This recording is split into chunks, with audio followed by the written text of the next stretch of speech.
Hello, everybody. Welcome to KFC SuperCoach TV for round 18. Al Payton here, and I've assembled some of the biggest minds in KFC SuperCoach because we have some issues that we need to discuss coming into this round. Trades running pretty low for a lot of us, cash obviously as well. And what we really want at this time of year is just for things to go nice and smooth, not too many injuries, not too many suspensions. I know there's some people contemplating going down to 1 or even 0 trades, thinking 6-7 weeks to go. I reckon we might be able to survive without too much carnage. But this week has shown that even in 1 week, you can have 4, 5, 6 issues that you suddenly crop up that maybe just 1 week is maybe worse. So there's a bit for us to discuss. But Phantom, I know, unfortunately, as has been the case all year, you've copped a few of these. How are you feeling leading into this week? Oh, yeah, it's been a dark day in KFC SuperCoach. We just recorded a last-minute episode of The Lair. We said that was our last for the season. Called the season over, but you've brightened my day. We've got the People's Goat back, the People's Champion, Dan Bagala. And not only is he back, he's got some new artworks for all us to admire and talk about and distract us from what's happening in the KFC SuperCoach world. Thank you for having me, fans, and the great little introduction there. But yeah, I've been out for about a month or so, and I've just been spending time procuring unique artwork from around Melbourne. That's where I've been. That's where my absence has been. But this is actually a print, I believe. But I have to check my wife. She got that from Tasmania when she was like in year 12 or something like that, so 15 years old. It's pretty cool. But yeah, carnage galore at the SuperCoach selection table this week with DCAM, Sheldrick being injured, and a number of other players that we thought we could rely on.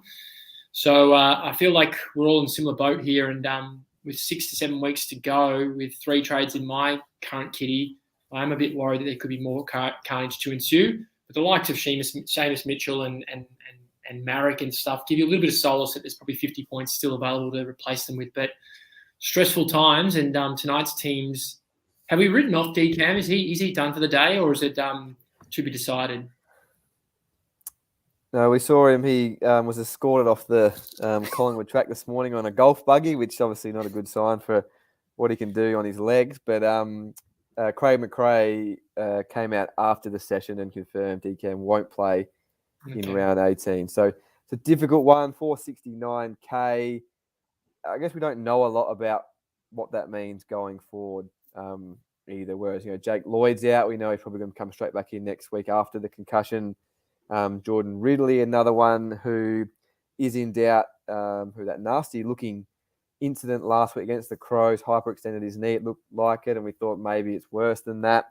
Ended up being no serious damage and some bone bruising. But, again, we'll wait and see whether he plays.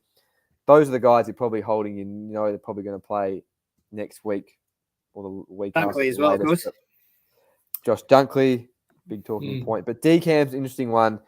We probably have to wait, Jono here, wait for a bit more news. Maybe the Pies might say something later tonight. Maybe say something tomorrow. So it's an interesting one, but he probably is getting closer to the top of the list of your trade list, given the other issues around. Well, his scoring has been probably a little bit under what people were hoping anyway. And a lot of it, people probably brought him in hoping he was just sort of insurance as ruck cover, and turns out he's the one who's gone down. So that sort of sums up this year in KFC SuperCoach, really. But, there's some pretty decent scorers out there in the forward line who could match his output. And then I suppose you just sort of taking a bit of a risk in the ruck. But, yeah, Dusty's pretty popular this week. I've seen a lot of people talking him up. He scored 131, I think, last week.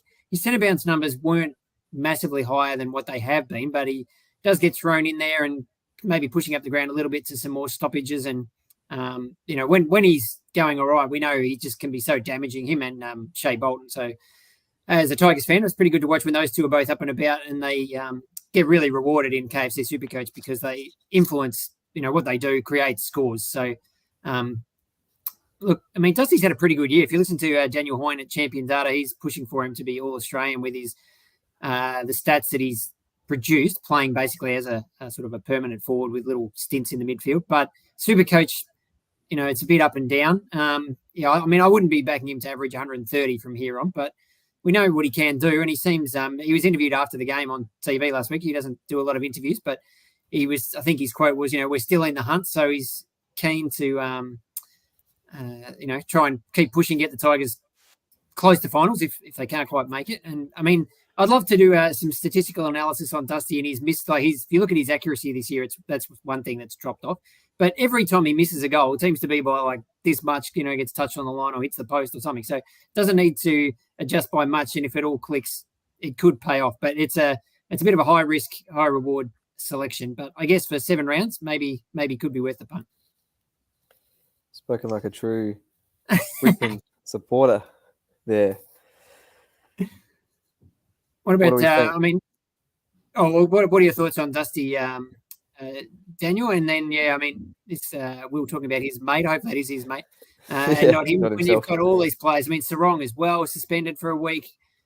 I mean, I guess what you were saying earlier is that bench cover, probably the bar is a bit lower than what it might be otherwise. Like normally having to put a Ryan Marrick or a Campbell Chesser on the field is not, what we want at all. But look, if you can get 40 or 50 points out of those guys this week, I think you just take it. Yeah, I think it's just damage control this week because I think this will be a week that tests the adults from the children. I think this is going to be one of those real chaotic carnage at the selection table tonight.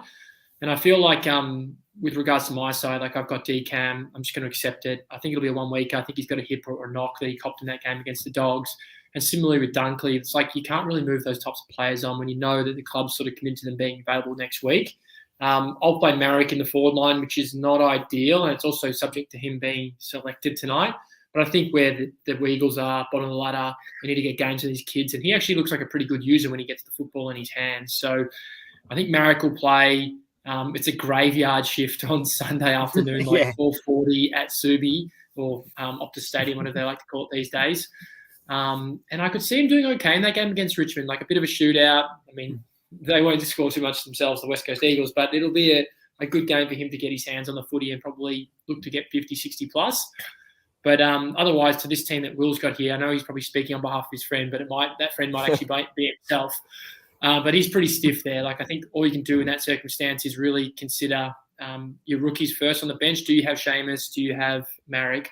Otherwise, you have to look at the severity of their injuries. And I think Dunkley you can't trade. Sarong you definitely can't trade. DCAM will find out today, tomorrow, what the prognosis is on him. But you can't really move those 3 on because you know they could be back next week. The only one there that might be up for consideration might be Young with his ankle. Like I know that could be a 2 to 3 weeker. And Ridley, like bone bruising on the knee. Like they're pretty tough AFL players. I think he might get up for that. Not exactly certain of the extent of the injury, but dodged all structural damage. So perhaps Ridley's only 1 to 2 and Young's probably 1 to 2. So depends on also trades. Like we're all in this room right now to give you heads up. I've got 3. I still haven't got to that 22nd primo just through injury and side swapping and things like that. And I just couldn't see myself moving a DCAM or a Dunkley or anyone on when it's not accretive to my team's pursuit of getting 22 players. If I move Dunkley out and bring Callum Mills in, the net effect is 0. Like I'm actually not improving my side. So the plan this week, subject to Marrick being selected, is out Elwyn Davey, an aged rookie that I haven't been able to move on all season, and then up Sheldrick to Callum Millsy Mills. So that's the plan. Robert Millsy Mills. That's the plan for me this week.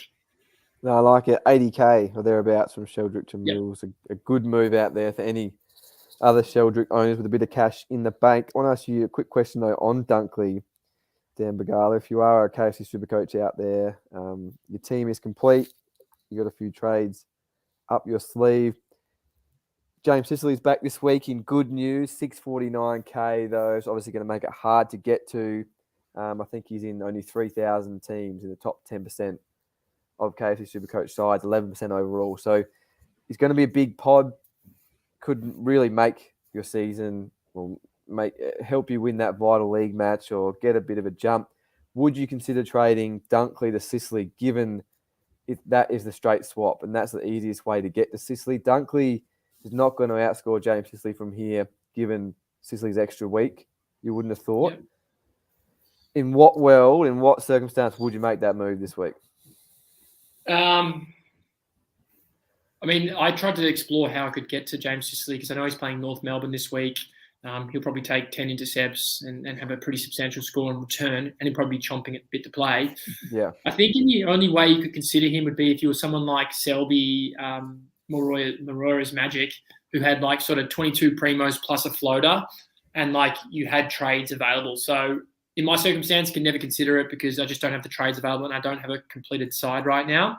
Yeah. But if you had a completed side with, say, Mills at F22, or sorry, at position 22, and you had a completed side with sort of 5+ trades, like 6 would be ideal. Perhaps you could do the one in, one out, and just go, Dunkley's out for now, and I'm accepting that he's gone. You just have to set expectations that I know he'll score well when he returns. However, I have a bird in the hand, just an extra week of scoring potential versus Ryan Marrick forward line.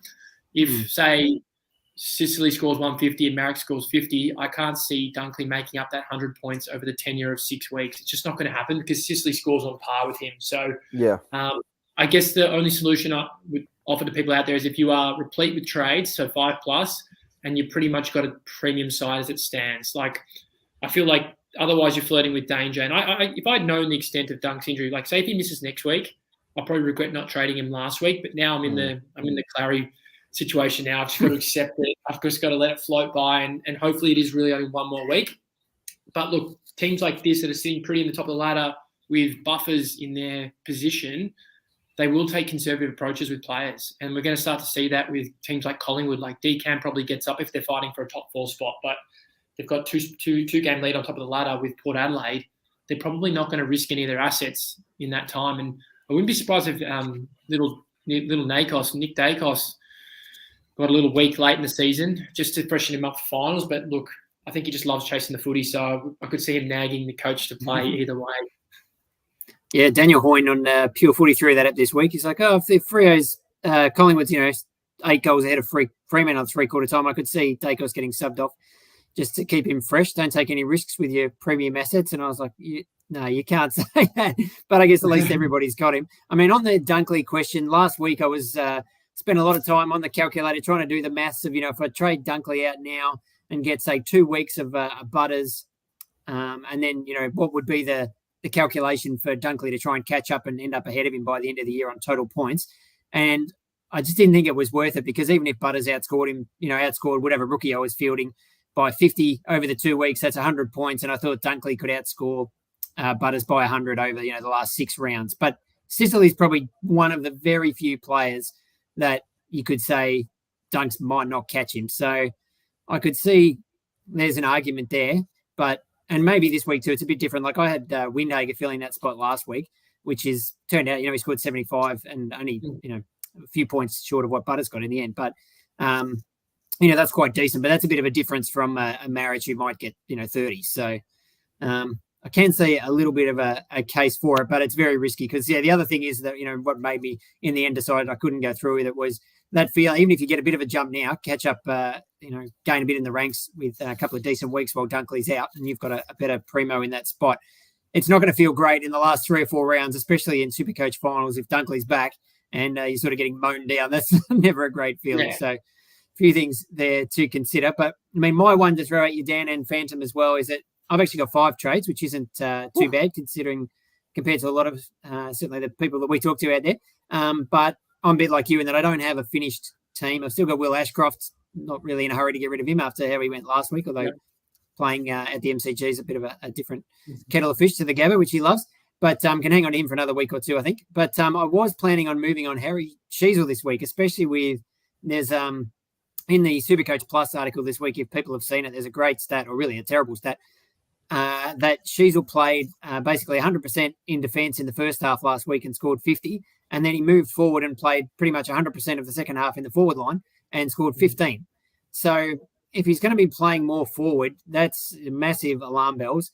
And I've got enough cash in the bank. I've still got 5 sitting there. So if I turn 5 into a rookie, Cooper Harvey type this week, I could then move Sheasel to Sicily. And that was my plan. But now I've also got Lloyd and I've got Ridley. So out of those 3, I mean, it's really hard to know. You obviously want to see the teams to see if Ridley's playing or not. But, I mean, at least Sheasel's playing. So is it silly to move him on when, I might be bringing on a Campbell Chesser or something for a week to cover if I keep a Lloyd type? Or am I better off, sort of hoping that Lloyd can make up the points over the last 5 or 6 weeks? Well, I think with the Lloyd one, you have to hold on. It's just concussion protocols. And what we saw in that game last week, his first 20-odd minutes, I think he had 11 disposals before Nank just decided to put his chin to rest almost in that stage. But I think I'll retain Lloyd. The only question mark remains around Ridley. Like, what if the Bombers come out and convey that he's out for 2 to 3? Perhaps you just move him on and you accept that. And he's been great for you for the 4 weeks you've had him. But like myself in my position and probably in Phantom's position, if you've still got Sheasel, he's basically a keeper for myself. He's averaging 95. I know that he does get thrown around. It's quite annoying at times, but he plays the Hawks this weekend. So I would have thought he'd do okay unless they send that young buck to him, Finn. What's his name? Callahan? Yeah, Finn McGuinness, Send him across. That could be a worry, but I think they'll send to LDU or Jai Simpkin or someone like that. But if I were you, I'd just think about this 1 to 2 weeks of sample size we've got and the number of injuries that have arisen, and think you have to extrapolate that over 5 to 6 as the season gets on. So I just think there's going to be more and more of this to come, and those with trades are going to be buffered to be protected. And if you can be like Marora's Magic Selby out there who's going to do a great job finishing high, I can't play the game like that because I feel like I don't actually enjoy playing Supercoach when I know I've got a donut or I know I've got a problem that I can't fix. It's not an enjoyable feeling for those like out there that are purists of the game. But other people are happy to ride the anxiety wave and go, no carnage at the selection table again. No carnage at the selection table. I just don't like playing like that. It's not. I like to have some level of control. So I would prefer to keep the trades if I could. What do you think, Phantom? Yeah, I guess with all that Dan said as well today about, moving towards your final 22 or completing your team, I guess if you think that Sheasel's not that player from this point, he's been great, incredible season from a young guy, but if you don't think he's that going forward, then trading him this week, is better for your overall team. Like I said, you might have to cop a Marek or something this week, but you're not trading sideways. You are trading, if you're writing Sheasel off, you are trading to finish your team in quotation there. But so I'd consider doing it. I know what Dan's saying about being cautious and conservative from this point, and given we know more things are going to happen. This is not going to be the only week issues are going to pop up in KFC SuperCoach. You go back over the last 5 or 6 seasons, suspensions, injuries, it all happens. Even with the addition of the postseason bye, it's obviously stopped people being managed and rested, but other things are going to pop up, so you will need it. But again, I don't mind the aggressive play. Finish your team with a proper premium, given how Sheasel's been used around in that North Melbourne side. So I'd consider it. Yeah, it's just so tricky. No, like if he comes out this week and plays half back, he could score 110. And I think what the hell did I do? But I guess since round 8, I think it is, he's averaged about 85. So he's probably not, like, if you don't have the trades, he's, you could do much worse than having him on your field as your last defender or forward. But he's not really a true primo, is he? I guess the question is, how much better than that is Jake Lloyd? Because since I've had him, since the Swans bye, he wouldn't have averaged a whole lot more than that, probably 90, in the sort of low 90s maybe, although we know he has the capacity to go big, and it looked like he was going to last week. So a bit to sweat on, because obviously the Swans are playing tonight, so I need to make that call sooner rather than later. You mentioned Selby, who we know is an absolute gun at all forms of fantasy. I heard an update on him, and that is that he's actually down to 0 trades, but he's got 24 primos. Mm-hmm. So, he plays it, he's 4 steps ahead of the rest of us. But the problem potentially when you do that is that I think the story that I heard that had that information was that he actually had Jack Steele as one of his sort of extra primos, and he looped him out last week. Didn't get that 140 points, because when you have, this is where I don't worry about having extra primos on the bench, because I'd always pick the wrong one. There's pros and cons to doing it that way, but I guess you'll hopefully have a decent cover this week. But it does raise the question of Jack Steele. What do you think of him, Dan? Last week he looked absolutely fantastic, but he's done that 2 or 3 times this year and just hasn't been able to keep it going. But Wayne here asking about Matt Johnson, who was, I think, subbed out last week. Hopefully stays in the team, but that'd be a nightmare if he misses as well. But if you could afford that, would you grab a Jack Steele type? Or maybe is Callum Mills still the best value in that sort of 400K range in the midfield? Yeah, I think Callum Mills is the better option, in my opinion. Like, I saw Callum's game on the weekend. He had 40 points in the last 10 minutes. He just went berserk with clearances, tackles. The Callum Mills of old, and it was in the wet, which is obviously he's a mudder. He's definitely a mudder. But then I look at Steele, and that was perfect conditions under the roof. Their backs were against the wall, 3 down on the bench. Like, they were literally backs against the wall, St Kilda, and Steele and Rowan Marshall just stepped up to the plate and had a good crack. And I really liked Steele's game because he brought the tackle intensity. And, like, I think he was really successful with his tackle efficiency. Like, he landed most that he applied. They were aggressive, strong. And that to me suggested that shoulder he had, I think he broke his collarbone, is feeling good now. And his knee was sore. So he was covering the ground. I kind of looked at him and thought, like, he'd be a great little pod to have on the way home. And I actually played Selby on the weekend and noticed Steele sitting there at 141. I thought, how's he going to bring this bloke on? And I couldn't work it out. I'm like, he's completely snookered. This is great. And then, unfortunately, Ryan only got 168. I lost by 10. But what can you do?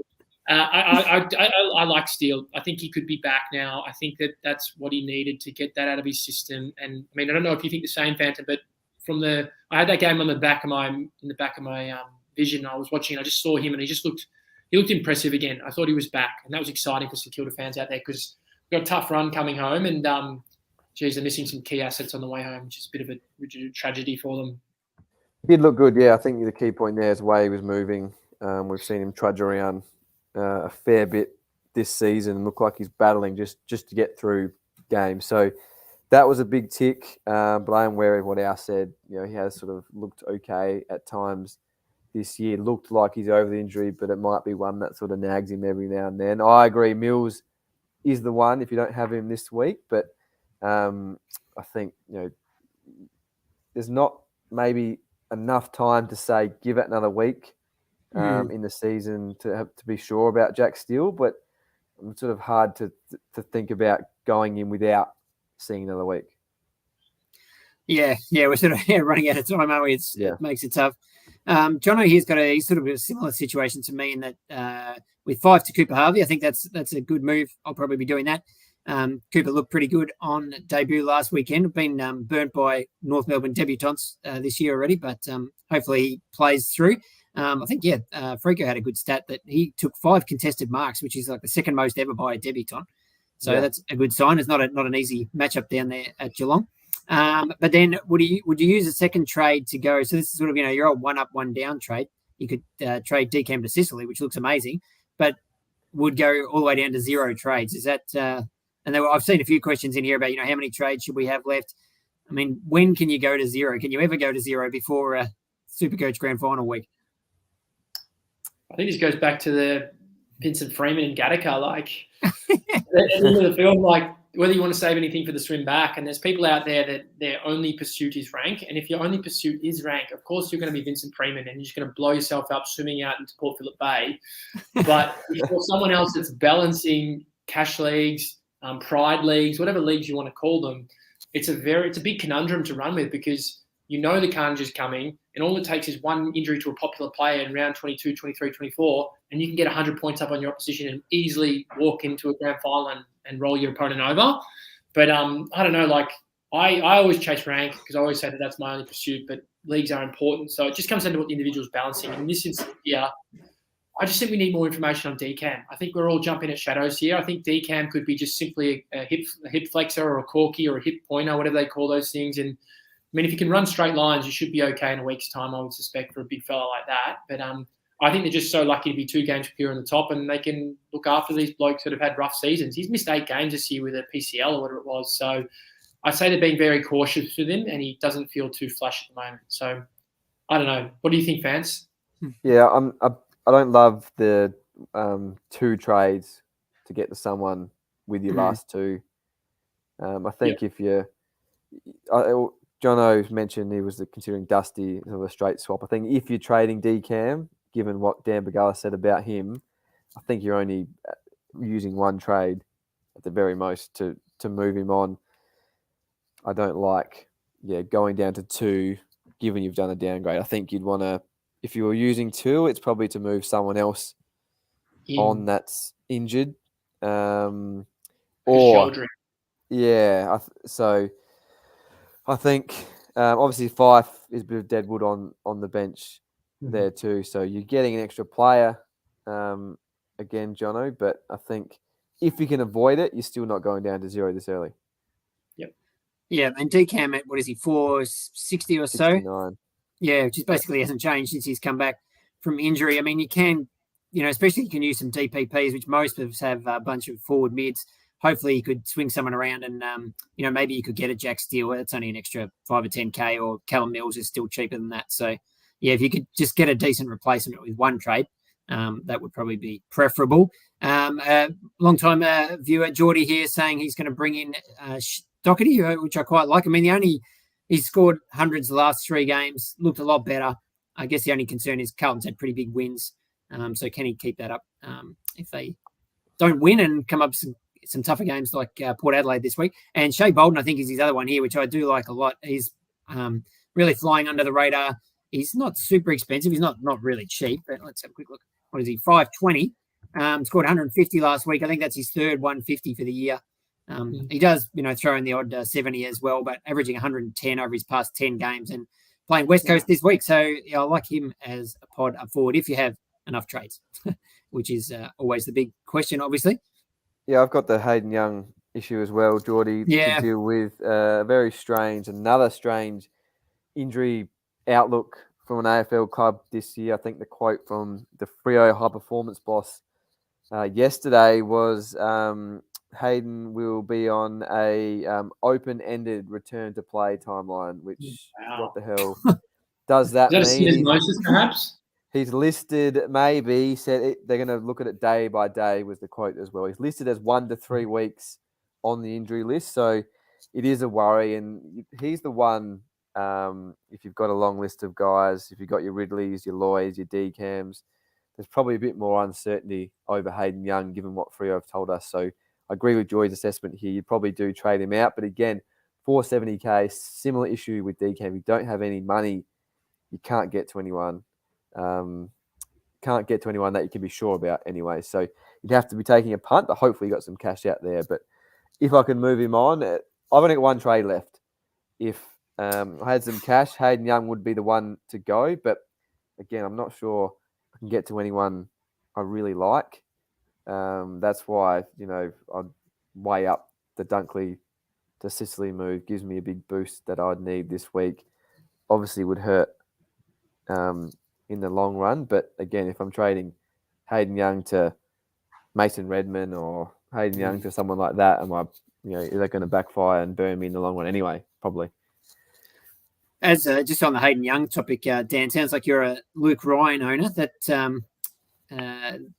swings and roundabouts in KFC SuperCoach, and things are disasters for some people and can work out favourably for others. But if people are looking at a Sicily this week, could you save 70 grand, or obviously if you don't have that money lying around, but even if you did, is Luke Ryan a realistic alternative given how he's scoring at the moment? And then potentially with Young out as well, he should just have all the kick-ins and the whole D50 to himself.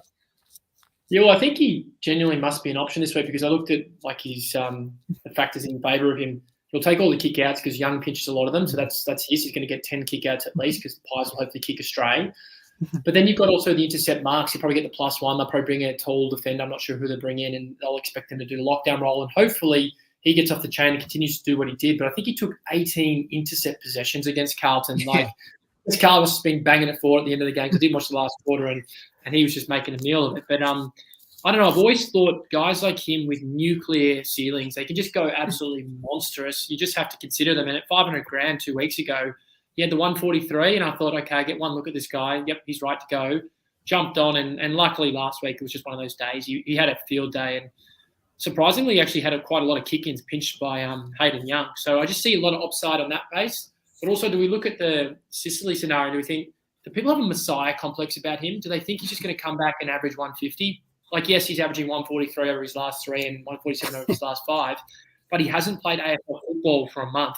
So I'm interested to see what performance he's going to deliver this week. Yes, lucky for him, he's playing North Melbourne, but he could get stuck against Souvlaki. And he's 3rd or 4th in the Coleman, and he could be a tough matchup to just keep it bay. I do suspect Blank or Frost will go to him, though. I do think that's what will happen. Blank might be out, I think, is he?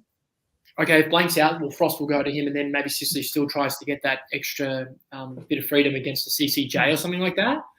But, I don't know. I don't really like the option of bringing him in without getting a squiz at what he's doing. But, again, he's break-even 60-something this week. Yeah. So he's going up 30, 40 grand. It'll be 700 grand next week. But I I don't know. I've written off players like Clary. I've written him off for the year because I just think he's just never going to get back to his best this year. He's not going to be back in time. Write him off. And then Sicily, I kind of have in the same boat, but I want to see what he does this week before I blow my team up to try and get him in. Like if he gets back to where he was, he will blow people's finals apart. Like he will literally win matchups on his own. Yeah, and Richmond next week, we know they've got a history of giving up points to defenders. And St Kilda, which is where the 172 points came from a few rounds ago. For him, we know Ross isn't going to change the way they play and the intercept defenders, which they have all year. Luke Ryan, another one at the start of the year against Ross Ryan Saints, are going to get plenty of the ball. So I guess also to go against Dan Begala, again, I don't do it often. You mentioned Clayton Oliver. James Sicily would have been, you'd hope, training pretty hard, being put through some grueling sessions over the past 3 weeks, given the suspension. So wasn't like a Clayton Oliver who just fighting the physio out, Gosh's paddock there, and when he can't get going. So you'd hope James Sicily be more ready than a player that's missed with injury over for a month. Yeah. We'll quickly answer a couple of these questions before we talk captains. Phantom just looked up Stephen May's 471k and scored nearly 150 last week. Probably not going to do that every week, but would he be an option for a side swap for Hayden Young if you're low on trades? Yeah, well, he could be the 101 the previous week against the Giants as well. Scored 3 other KFC SuperCoach tons for the year in and around some poor scores. We know he can go big when he just eats up the ball down there in Melbourne's back half. So you could take a punt, but it could, again, you can't be sure about what he's done given what Melbourne have done in this year, given what scores he's just up to. So desperate is probably the wrong word to go with Stephen May, but I'm trying not to do it. Yeah. Question here about Nick Martin, who just looked him up. He's 577k. So you need a bit of cash in the bank. Probably a tough matchup this week against Geelong, but Essendon does have the West Coast North Melbourne double coming up in a couple of weeks. So could be the sort of player. I mean, like Darcy Parish is another very low-owned player at the moment in KFC SuperCoach. Obviously missed a bit of time through injury, but these guys could go absolutely bonkers in that those couple of rounds if you can afford them and bring in a nice pod. I guess the biggest question, though, really that everybody's going to be grappling with is, would you cop a donut this week from someone like, maybe a Jake Lloyd? He's back next week. Darcy Cameron, we hope he's back next week.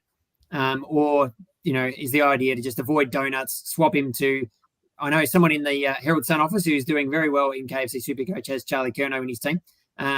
Someone like that just to avoid the zero. I know you hate donuts, Dan. When, is that the line that once that's crossed, you just have to pull the trade trigger?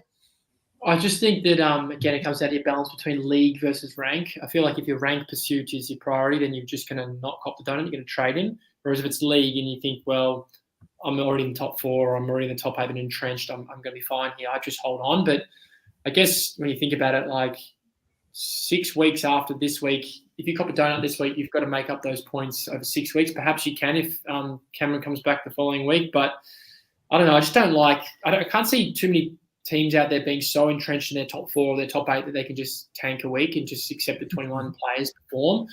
We've got little Boomer Harvey Jr. out there. There's a few other little rookies still available that could help complement your team. And I think for me, I'm hoping DCAM is just a hit pointer and he's out for a week and it's just to get him right. And then I'm hoping that Marek just gets a 60, we move on, and it's just damage control really. Because what's DCAM capable of? Like his last 3 weeks, he's gone 60, 80, and 107. Like that's not just too dissimilar to a rookie, to be honest. So I'm not too phased with him out. I just hope I have coverage, whether it's Harvey Harrison or it's Ivan Marek, one or the other. I just need one of them to play. What if Marek was dropped? But I would not accept zero. Then I'd really scrutinise the injury at DCAM's level. Is it 1 week? Is it 2? And then I just have to back sell from there. Or I'd probably press the optimise button, see if I can shift Sheamus down into that spot. Or I'd play with my mid forwards and see if I can get anyone in there. But I guess I think when you're down to single digit trades like 2, 3, and 4, you really can't be going sideways, and you certainly can't be doing 1 up, 1 down. You sort of got to be. I feel like you just got to go injury. That's all you're really protecting against now. But everyone's different. And I look at Selby's team, we've got 24 players. That's unbelievable. Parish and Steele. But, I'd probably say you've got to balance rank versus league. League, hold the donut. Rank, you can't accept the donut. I think just quickly, Marriage, certainly 2 weeks ago, he was really good when he was at late in against the Saints. And I think he wasn't terrible last week as well. So, I mean, as you know, they got pumped by the Lions. Obviously, it was pretty hard for any West Coast forward. From my end, hopefully it might be similar with the Tigers this week. But yeah, I think he'd be unlucky to get dropped. So hopefully he will give us some kind of coverage. And the comment of the week really has to go to Adrian here. This is Stephen King, if you're watching. I think they need to make some changes up at Gold Coast. Obviously, new coach coming in. They've lost a couple of games pretty badly. See who you've got else in the VFL that might be worth giving a game to. And this would be the week to bring in Charlie Constable. Unfortunately, I think he was concussed a couple of weeks ago in the VFL, but hopefully he's over that. And it could be he'd be the most popular coach in the AFL amongst the fantasy world anyway, if he gave him a go. So fingers crossed for that one. Obviously, we're hanging out for team selection tonight. But the other big question, of course, is always who to make the captain, which is one of our favourite segments of the week. It's Friday night, the footy is on, and your KFC Friday night feast is on its way. Score free delivery on your Friday night footy feast every Friday when ordering through the KFC app or kfc.com.au.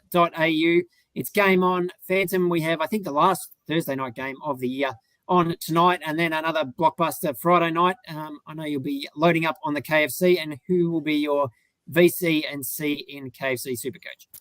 Oh, I'm not sure my standard bucket of chicken can even make me feel good this week about KFC SuperCoach. It'll do its best, as it always does, but it's going to take some doing.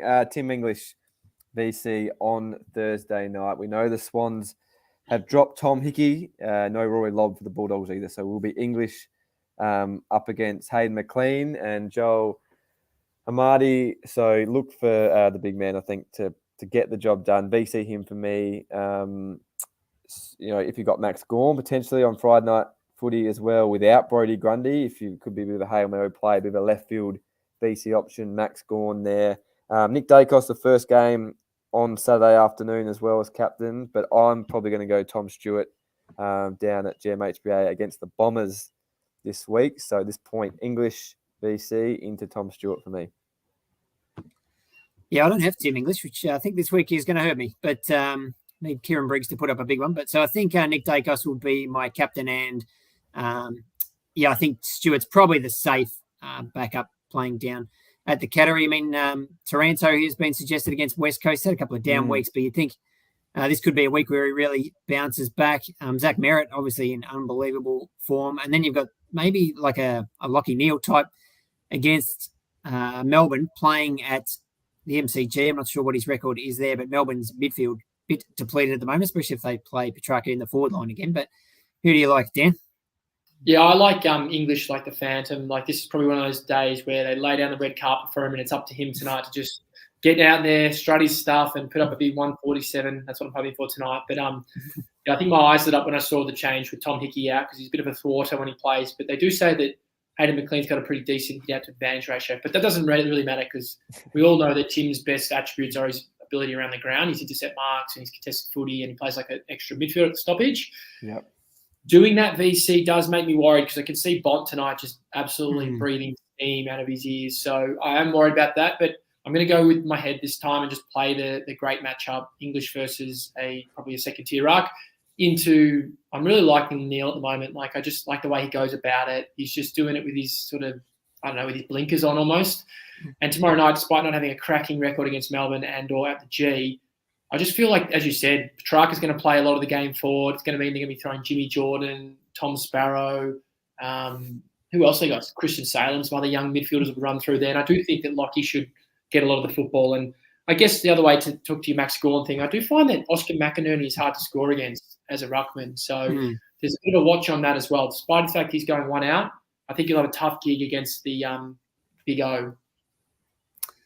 Yeah, I think Adrian might be on the money here. Unfortunately, this could be a tough watch for me, not having English. I've managed to sort of get away with it. Well, not really. It's actually hurt me all year. But Briggsy's been pretty good for the last 5 or 6 weeks. But, yeah, this might be the one where having a proper premium actually obviously is usually the way to go. And this could bear that out, I think. But hopefully Briggsy has a good game. But thanks for joining us, everybody. Good luck. We'll be watching those teams very closely. Hopefully we get a surprise in like a Charlie Constable or, Jordan Ridley plays and these things to try and help navigate a little bit easier. What's going to be a pretty tricky round, but there's going to be a lot of people playing your Campbell Chesser types. Cooper Harvey might get a run on the ground. Marich in the forward line, these sort of players. So, don't panic too much if you're playing a few of them, because you certainly won't be the only one. But Dan, great to have you on.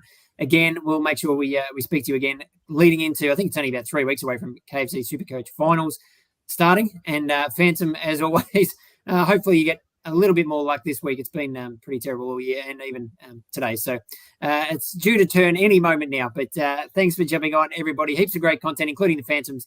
Burning Questions just went live on all the websites, the Advertiser, Code Sports, of course, and the Herald Sun. But plenty there to check out. Don't forget to lock in your changes before tonight's Thursday night game, and we'll catch you again soon.